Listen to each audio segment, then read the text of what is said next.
Alatwaya aria ni Philomen Koril wa ukuru wa miaka 28, Caroline Chebet wa miaka 26 na Margaret Chabishi wa ukuru wa miaka 14 na aria othe ni nyumba imwe kuma gicagi-ini kia Mutito makungwagira mwaka mweru hamwe na ngiriria kureri kana abitha borithi maramahithukiire na kwambiriria kurathukia mishinga riera-ini ta uria Koril aratariria.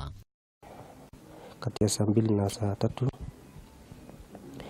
Aprafri polisi wakafika bila sisi kujua, wakaingia alafu wakashoot bunduki juu. Wakati tulisikia hivyo watu wakatawanyika. Sasa wakati mimi najaribu kutoroka, tukakutana na polisi moja, mimi nikaenda upande ya left. Sasa kumbe mimi si kuangalia nyuma tena, mimi nikaenda mita kama 10, nikasikia nimeshutiwa.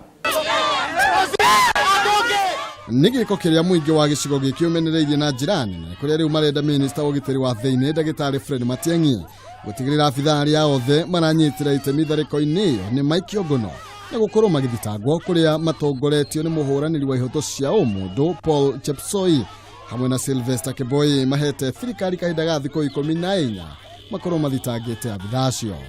Kama wakaaji wa hapa tunapeana makataa ile inaitwa ultimatum within 2 weeks. Kama Boynet atakuwa ameact, watu wameshikwa, sisi tunataka transfer, ati watu wamepigwa transfer watolewe Muchongoi waende mahali nyingine wafanye uhalifu. Hapana, watu washikwe hapa Muchongoi waingie cell. Matiang'i, kama watu huyu mtu mwenye maskari wote wakina OCS wameenda wamepiga watu marisasi na watu, kila mtu hii area ilikuwa sherehe, itakuwaje mtu anapigwa risasi na bado wako?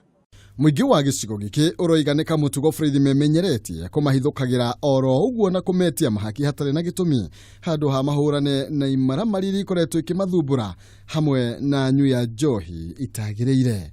Handu ni ha Kameme TV, Njĩtagwo Maina Kĩhumo.